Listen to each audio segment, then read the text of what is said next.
Hey, I'm your host, Richard Ortiz, and we're back. And in case you're just joining us, we have with us the GOAT, the Hall of Famer, the one, the only, Mr. Jack Reese is our guest today on The Fighter's Voice. Continue to send in your questions, and we'll see if we can get those answered for you. A lot of them I'm looking at right now are so educated questions, and some you probably just got to pick it up and hit it out the ballpark with that kind of question because, yeah. But anyway, Hey, Jack, Richard, I'm gonna be honest with you. I'm not afraid of controversial questions. If any of your people got something negative to say, let's bitch slap them and educate them. I'm okay with it. hey man, that's what I'm talking about right here. Because we only have fighters on this show. Our guests have backbones, backballs, and they bring it. What you see is what you get, and what you get is the Hall of Famer. And once again, the GOAT has spoken. Hey, listen, I know you're friends with Papa Ray. Tell us about that relationship. And iron sharpens iron. When do either you, as a friend and a referee, go up to Papa Ray, or Ray come up to you uh, and say, hey, and seek advice? Because iron does sharpen iron. What are those conversations like? I know you're a guest on this show, and it was an excellent show. Papa Ray, how's it going on, man? So it's funny you say that and using Ray. I got my own group of guys that I turn to after every single fight, and vice versa. They turn to us, and we don't necessarily say you should have done this, you should have done that. Like when I get out of the ring, I'll walk up to Ray and Tom Taylor and other guys, and I'll say, I was in the heat of battle. Tell me what I could have done different or better. And we tell each other. And Ray comes up to me after every fight and says, what do you think? What could I have done different or better? And iron sharpen iron, steel sharpen steel. And we help each other get to a better conclusion by five voices instead of one, all looking at the same thing, maybe but a little bit differently. So that's what we do to get better here in California. Man, I love that answer right there, and just the fact that everybody's on level ground, and everybody's still willing to grow and learn and educate one another, and that's awesome. And that kind of answers my next question, because I'm going to ask you, what does boxing need? And it's definitely that recipe, but I'll let you finish it off. What does boxing need today, Jack? What is it missing? Well, let me just back up and say something. Everyone doesn't have this mindset that myself and a couple of guys have. There's an expression, God, I'm going to butcher this, but it's basically saying if the only advice you get is from yourself, your mentor is an idiot. So what I'm trying to say is we need other people. You need other, not you, we all do. We need other people in our lives helping us along. And unfortunately, we have a lot of officials in this game that are very closed-minded, don't take criticism or constructive criticism from anybody, and they think they know it all, and they're on another planet. But and getting back to the question you just asked, what I think would be great for boxing, but I don't ever see it happening in my lifetime, is one single entry path, one single governmental, or not governmental, one single body, whether it's for profit like the NFL or Major League Baseball, running everything. Right now, in the ranks of the officials, you could be someone important's nephew in Iowa, and you're out judging a fight, and you don't even know the difference between a fish hook and a left hook, but you're somebody important's nephew, and you're judging a fight, and then a month later you're reffing fights. That is not right. The fighters deserve better. The fighters deserve professionals who really care about the industry. So if we had one single entry point, like there's all these sanctioning bodies and all these commissions, if everything was put together and one group running it, like Major League Baseball, you couldn't fight, you couldn't play baseball in the major leagues. Say you were playing in Chicago without going to Major League Baseball, Triple A, Single A, Double A, going through their system, and they approve you. It would be the same thing with boxing for officials, for fighters, and stuff like that. Look, you see some of the mismatches we get, and you wonder where these fighters are coming from, and then we're stuck with the match. It's tough making fights, but one single entry point, one like the National Hockey League. If we had something like that, it would be Everything would be better. Then the fighters would have a union, and they would be able to do collective bargaining and talk to the heads of that and determine a pension and determine what the fights are worth, and depending upon the gates and stuff like that. But right now, man, it's all over the board. I think, and you, Jerry Cooney and Teddy Atlas, man, you guys can be the founders of that, because you guys have mentioned something similar to that, and I agree with you. We'll probably won't see it in our time, but it definitely, I would love to see one governing body, just like you said, and every title shot earned, or like they had the Super Six with Andre Ward, and the best of the best fighting, and we all know what plays hands on that is it comes to different promotions, different networks, and Well, there's also we all just get along. there's also I don't know if you're familiar with this. I'm sure you are, but your fans might not be. But there's an organization that makes you pay to play. You give them $5,000-$10,000 to fight for some low level, weird named belt. That's not a main belt, and you contribute to them by paying for these belts and fighting and winning. And then you get in line for a real world title fight. So what if you're a poor guy that doesn't have a lot of money, unless you're Canelo Alvarez and you're a sensation? It's going to be tough for you to break into that thing. And that's the kind of thing that having one body overseeing everything would take that out of it. So and now you see these weird sanctioning bodies coming out of nowhere, also. And is that a real belt? Does that have any value? Does that belt? But they'll approach a young fighter that think it can mean something. He'll give up a large portion of his purse, and then that belt is not even worth the leather it's made on and the metal it's got on it. It's just a difficult thing. That's the ugly business of it, and that's the politics, and that's the lies of boxing. It goes on today. I'll put you on my card, but you got to sell X amount of tickets, because if you don't, guess who's picking up the other tab? If not, it's coming out of your check. Now, actually, you paid to fight, and then if you lost, or it is what it is. Before I mention the matchmaking, what's the toughest position in boxing? Is it a trainer? Is it a promoter? Is it a matchmaker? Is it an official? Is it a referee? In your opinion, what is the toughest position in boxing? I don't know, because I'm not 100% acquainted with all of the other positions. But I have to tell you, every one of the people that you just mentioned, the groups, they're all stakeholders in this business. They all have a stake in it, and the promoters, for God's sake, they have a large financial investment into this. The fighters have a health and safety commitment that they're putting in, and it's financial as well, because they're trying to make a living. So to give you one is tougher than the other to be, or the most difficult one, I can't. But I could tell you this: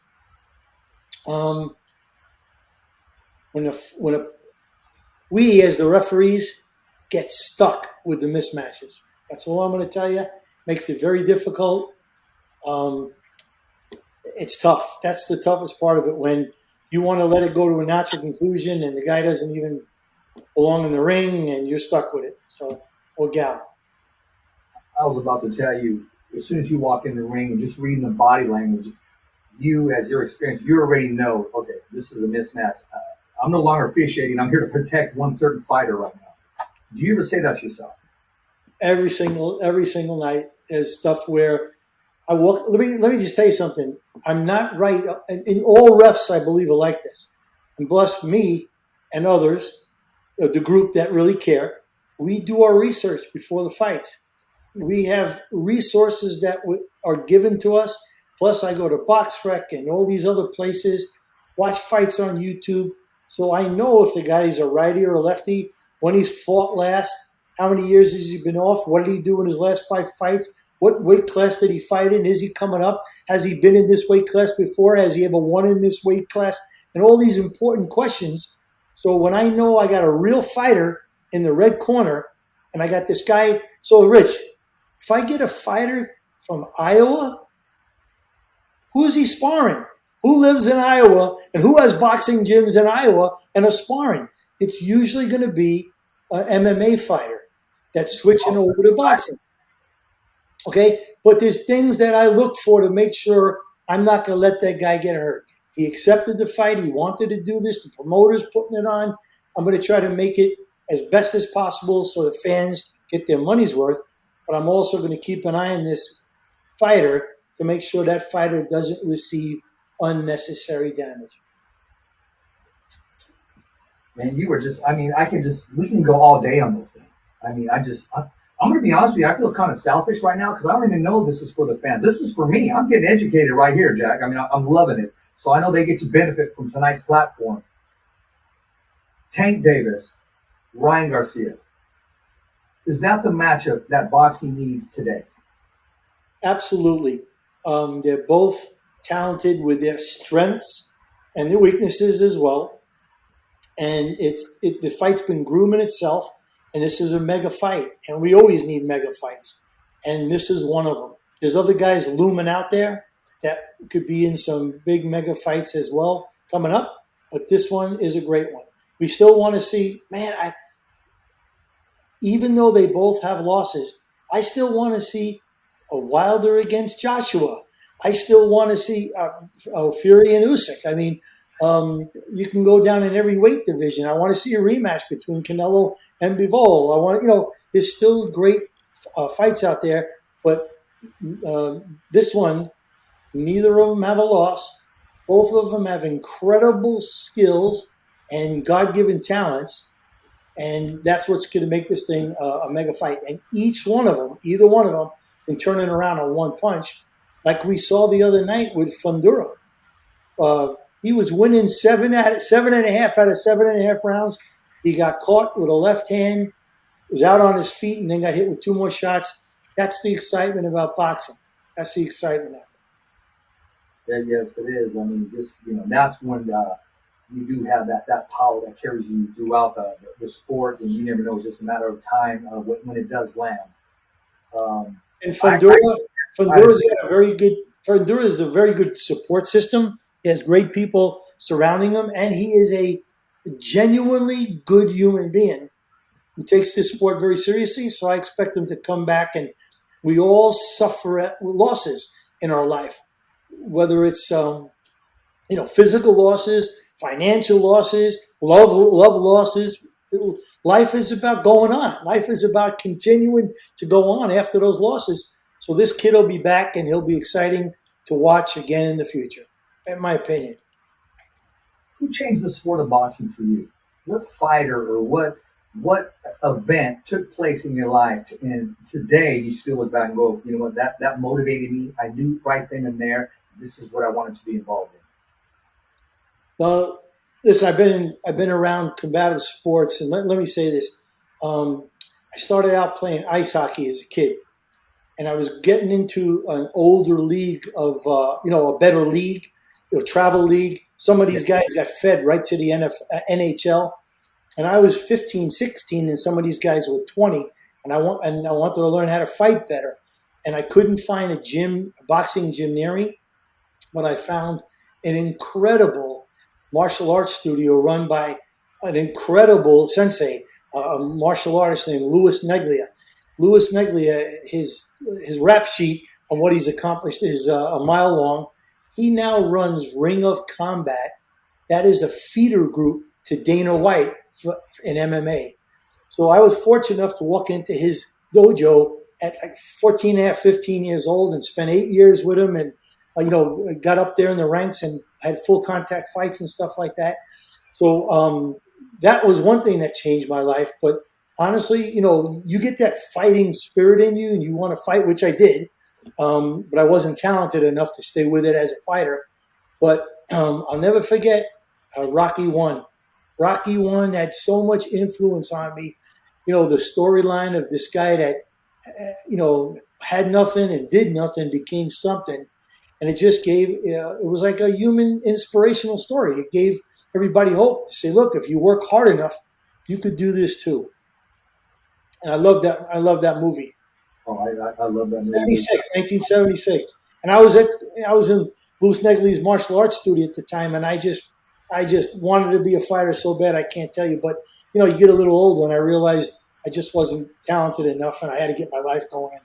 So I, moved on. Well, I like the fact that you went from hockey to you wanted to join the boxing gym because hockey players got hands.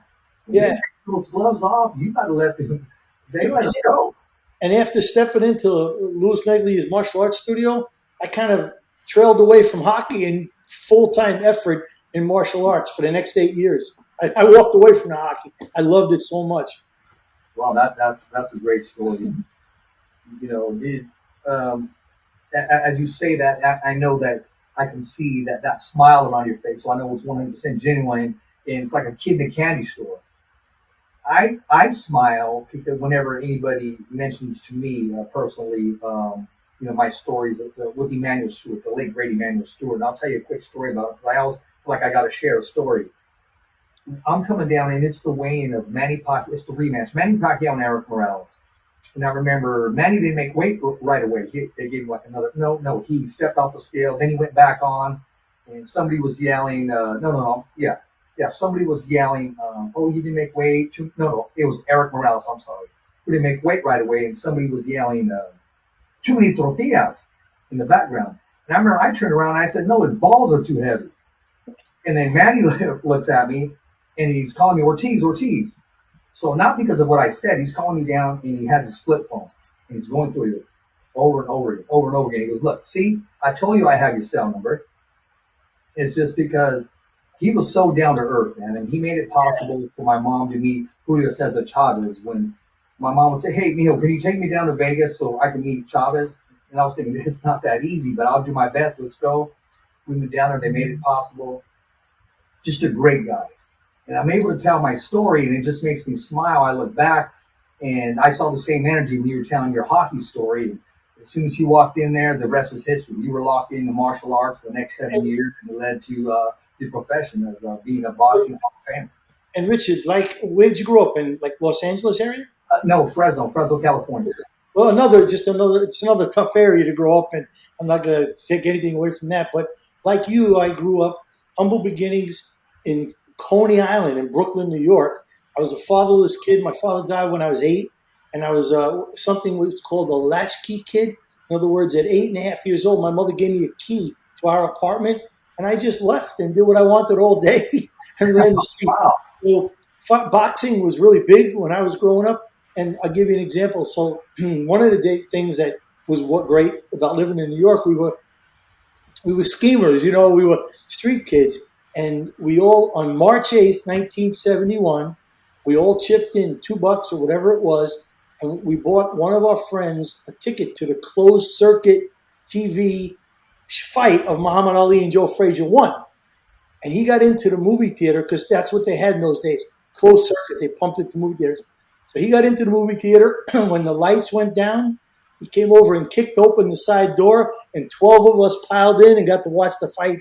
We all paid $2 each and got to watch the fight. But we would do things like that all the time. We'd go to the racetrack, the Aqueduct racetrack. I watched Hearns Leonard at the Aqueduct racetrack with my friends as an older guy. This is the way I grew up. It was a lot of fun.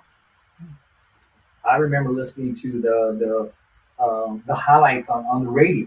Yeah. You would turn it and go, and I had the headphones on, and it was one of those big giant radios where you pick up the top, and there's the record player. It was my brother's, and my brother let me use the headphones listening to Sugar Ray Leonard, Roberto Duran. And I remember we paid at the Wilson Theater, I think it was $35 a ticket to watch Tommy Hitman Hearns and Marvin Hagler. Well, my mom wouldn't let me go by myself, so my older brother had to go with me, and it was just, I loved the closed circuit TV. But it's all similar. We were across the country from each other, but the people rooted in combative sports were always doing these things. And boxing was so big in New York. I used to go so it's called the Hulu. I think it's called the Hulu Theater. No, I can't remember what it's called now. But there's a smaller theater attached to Madison Square Garden. It used to be called the Felt Forum. And we go watch the Golden Gloves there. My friend Harry Patterson fought in the Golden Gloves there. So we all went to watch him. And I watched Louis Negley fight there. And I watched so many people fight at the Garden. And it's just great growing up that way. But, Madison Square Garden's a big joint. It's a great place. A legendary place. I mean, it is actually. I'm going to put in whether I get accepted or not for a credential because I do want to go cover Tifino Lopez and Josh Taylor. And I was about to ask you before we cut off tonight. What do you think about that matchup in New Oh, York? that's going to be a great one. Guy's coming from the pond, the other side of the pond there, and Josh, and he's come here before, and he's a great fighter. Teofimo Lopez has had some adversity. He's come back from it. This is a wonderful matchup. I wouldn't put it on the level of a mega fight due to um, due to Josh Taylor's lack of popularity in the United States, whereas Gervonta and Ryan both have this incredible amount of popularity all over the world because there's unlike Josh and even Teofimo, their social media following is incredible. So they've got some good people behind them doing that. So I wouldn't call it a mega fight, but I would call it one hell of a great fight that I want to see. I'd like to ref it, but it's not going to happen because they don't bring guys into New York to ref, or most of the time. That's what I'm going to ask you. I mean, when you get the call and say, okay, this is what your schedule's like, and you know, when you know exactly that you have the big fight, and how does that get determined? So Andy Foster is the executive officer of the California State Athletic Commission. I work most of my fights within California, but I'm also a Nevada referee. So that's Jeff Mullen. So if a fight comes up, I'm sure, I would imagine, I can't say I'm sure, but I believe Jeff does it the way Andy does it. Andy looks at a fight and he says to himself, who would be the best referee for these two fighters? Who's going to let them fight? Who's going to protect them from getting hurt? Who has worked their fights before successfully? And a whole bunch of other factors that he uses to put in. And the bigger the fight, the more lead time he likes to give you. So he's called me up, 6 weeks, 8 weeks in advance and say, hey, keep this date open. And then he won't tell me why. And then, I'll find out. I say, hey, look, everything's open. If I'm getting married that day, I'll cancel the wedding. I'll postpone the wedding. But I'm married. I'm kidding around. Yes. So he'll say, hey, keep these dates open. And then we usually find out it gets leaked out or somebody puts it on the internet. So-and-so's fighting that day. And I'll tell you a great example. So he called me and two other officials and said, keep May 6th open. I think Canelo's coming here. And then Eddie Hearn switched it and moved it to Mexico. So we were getting that fight, and I was going to be on the card. Don't know what I was going to do, but I was going to be on the card. That was in advance. But then there's always promoters that are putting in their requests for events in short notice. So I'll get a notification 3 weeks in advance, but then I'll get one 4 days in advance as well. They'll call up, say, hey, you available? I want to put you on the show. Yep, let's go. Those text messages, those phone calls, those emails must be fun to receive. Let me tell you something.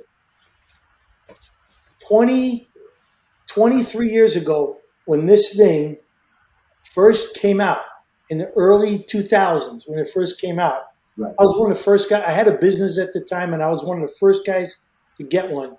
And my friends at the firehouse, my fireman friends, were making fun of me. Oh man, what do you need a cell phone for? Nobody had them. It was like brand new. And I said, this thing will pay for itself. The first call I get for a boxing match, it'll pay for itself for the year. Or if someone here gets sick and I get a call and I get an overtime day at the firehouse, 24 hours, a time and a half. I said, you guys can do what you want, but this thing's going to pay for itself in the first week I have it. And now look where we are. Everybody has got a cell phone. Exactly. And you know what? I would just move on, but I'm going to tell you this. I'll say real fast. Me and Mark Davis, when we first started, we started Media Outlet, and we called it, and then somebody at the door says, what do you guys call it? I just had to be witty because he would cover MMA, and I said, the Sweet Science versus the Cage. I just thought of something real fast. So we didn't have any equipment, so when we bring out our phones, people would laugh at us. They would dog us out. They would put us on social media. Don't you know there's programs, and he's using a cell phone, and he's using this, he's using that, and people would say, well, you got to get this massive camera to get the respect, and the doors would open. Now everybody has these. They have these plus their camera. Ali Setback has two of them. He goes live on IG, and he gets what he needs, and that's from another GOAT, Ali Setback, a good personal friend of mine. And I tell the story to say this. Mine as well. I don't know if you know that I'm very good friends with Ellie. Ellie's a great guy. Ellie and I go way back. Yeah, I mean, Ellie and I go way back. to see the outside, they don't know the inside of him. And we had the opportunity to meet the inside of him. Gave us a ride home in his car, shared stories with us. Great guy, just all around. Even if it had nothing to do with boxing or basketball, I would love to still be associated with Ellie. Very intelligent guy. People don't take him serious enough, but when you get to know him, you realize how intelligent he is, how his thought process and his reasoning and deduction is spot on. And his black book is probably bigger than TMZ. I mean, he knows everybody that knows everybody that knows everybody. Well, look at the access he's gotten. In basketball, it was Kobe, and now in boxing, it's Mike Tyson. He has, and Robert Garcia, and all those fighters. They love the guy, so he must be doing something right. Sorry. Exactly, incredible access. I mean, Ali's, yes. I mean, yeah, great guy. I got to get him back on the show. You know, before when he gave us a ride home, I just pulled out what Ali said. I just busted out the phone. I said he probably thought I was asking questions about boxing. I said, "Tell us about your relationship with you and Kobe Bryant." And on the way home, he was just telling us everything, which I'll be releasing pretty soon. And just a great guy. He actually gave me the nickname. He said the fighter's voice. He was the only voice. So I added the only voice that matters. So, yeah, Ali's a great guy. His ears are ringing in a good way right now. Well, Jack, you know, I appreciate you taking the time, coming on the Fighter's Voice, making the Fighter's Voice a part of you. It's like I was on the Jack REISS show, and I was the guest. And I'll take that any time of the day. You were able to educate not only myself, the viewers, the fans, the followers. I look forward to you coming back on the show. And I mean this in the bottom of my corazon. If there's anything I can do to help out Team Jack REISS, you call me, you text me, email me, any type of the day, man. I appreciate your friendship, your trust, and your honesty, and just your adversity through life. Because now people get to benefit from your stories, and it's panning out. It is, you are who you say you are. Not one time did you say, "Oh yeah, me, the Hall of Famer." Did you? No, you were the same guy I met before the Hall of Fame, and you're still the same guy today. Thank you. And I'll tell you what, Richard. You know, maybe consider what I'm going to say. Okay, if you're gracious enough to have me back on the show, we could do something fun. If you could do some pre-advertising or media to get questions from people, we could just make it a Q&A and no questions off limit. They could tell me they think I stink and I'm the worst piece of shit ref. I don't care. I'm going to say why, and we could debate it. I think it'll make for a fun show. Why did you do this? How come you did that? Whatever. It'll be fun. It's very easy for me to tell people why I do things because I don't lie. And I know why I do because I remember, whether I did it correctly or I made a mistake. I'll tell you, I made a mistake. I wish I could take that one back. And I have quite a few of those moments. And any referee that says he doesn't, he's not telling the truth. We all make mistakes. Let's do that. Let's make it happen in the first 2 weeks of May, man. We'll set a date. We'll collaborate together, start pushing and promoting, and I'll let everybody know, hey, if you got a question for the GOAT, the Hall of Famer, don't hold back, don't hesitate, because no question is off limits, but stick around for the answer. And it doesn't even have to, it could just be questions about rules and regulations. It doesn't have to be controversial. It could be anything. Why does this happen? Why does that happen? Anything they want. Hey, I'm all for that. I love it. I'm embracing it right now, and I'm looking forward to it. Sounds good. Well, to have you back. I appreciate that, sir. Absolutely. Well, ladies and gentlemen, I want to thank everybody who tuned in and all the questionnaire. I'll be sending to Jack REISS personally, so you will get the answer that you are looking for. But in case it doesn't get answered this time around, as you saw and as you heard, we're going to have a special show. It's going to be called Ask the Referee Simply Anything. Nothing is off limits. But stick around. Hashtag stick around for the answer. Hey, I appreciate everybody subscribing to the channel, www.youtube.com/thefightersvoice. Remember, every fighter has a voice, and so do you. You want to leave something with us, Mr. Jack? Yes. You know what? I appreciate this. I just thought about it. My media person will slap me silly. She will be so mad if I don't say it. So if people want to have a fantasy camp type of experience, if they're just fans, they're not like officials, or they're maybe a fan that's thinking about becoming a referee, or anyone listening to you that is a referee wants to up their game to the next level, check out our school. Check out my website. Consider coming to our school. My next class. This is. Let me say this, Richard. I created it. The guys who are teaching it with me are Russell Mora and Tom Taylor. So I got 3 world-class referees doing this, and we are putting out information that no other officials are doing. We're delving into stuff and dissecting it so everyone could understand what they're looking at. Anyway, if they would please be so kind to check out our website. It's www.solearbiter.com. One word, SOLEARBITER.com. Where it comes from is in the ring, we are the sole arbiter. I don't know if you know that or the fans know it. The referee makes the final decision on 99% of the stuff. So we call it solearbiter.com. Check us out. Register, sign up. You don't have to be a ref. You'll be in the room with great referees, and you'll learn so much about boxing that it'll enhance your experience as a fan. And where can we follow your Instagram? What's your Twitter? What's your handle? Sole Arbiter. On Instagram, it's Sole Arbiter, I believe. Let me look it up real quick. Sole Arbiter Boxing. That's the Instagram handle. SOLEARBITERBOXING. That's the website. I mean, that's the Instagram if you want to contact me on that as well. Hey, you heard it from the man himself. The man, the myth, the legend, the one, the only, the Hall of Famer, the GOAT, Mr. Jack REISS. We'll be back here on The Fighter's Voice. Remember, every fighter has a voice, and so do you. It's a wrap. Best part of the show comes up here. Thank you for having me, Richard. My pleasure, Jack. All right. Okay, fight fans, it's not goodbye, but until next week. Remember, it's always voiceography at its finest. So on behalf of Richard Ortiz, the special guests, and all the crew, saying hasta luego, babies. And always, thanks for listening.